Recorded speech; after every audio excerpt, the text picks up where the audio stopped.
Do you have that little moment that you have to stand up, but your baby is always looking at you?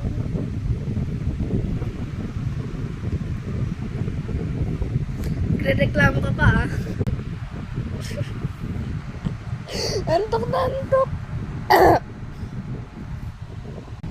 Gising siya. Dahil kailangan ko tumayo. Kailangan ko pumunta sa CR. Ngayon. Pero ayaw ko siya ibaba. Ayaw ko siya ibaba. Dahil pag binaba ko siya, lalayo siya. At magre-reklamo siya. Dahil minsan, dalawang beses na magreklamo. Minsan lalayo siya, tapos titingin ko siya sa akin, parang binabite niya yung ano niya, dito niya. Parang nakastick lang yung teeth niya sa bottom lip niya. Tapos, habang naglalakad ako, nakatingin siya sa akin.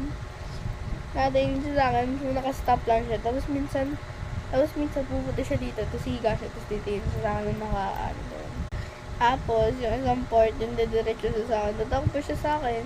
Hindi siya tatalon sa akin dahil naatok nga siya. Mismong parang tatapakan niya feet ko. Parang yung hands niya, this paws niya. Tatapakan niya feet ko para lang bukatin ko siya ulit.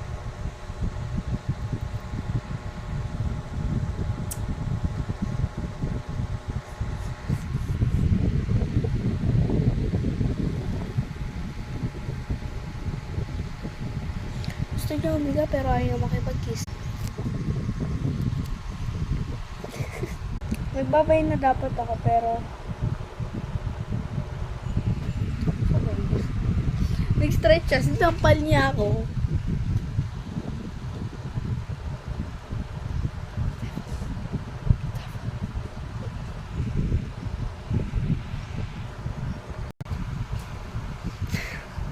Narinig niya yung kabila.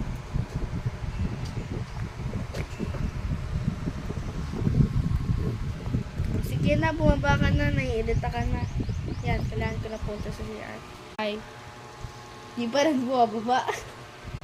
Ayaw mo, ba't siya nag-cover? Ay, parang gusto niya. Yun na. Yun na.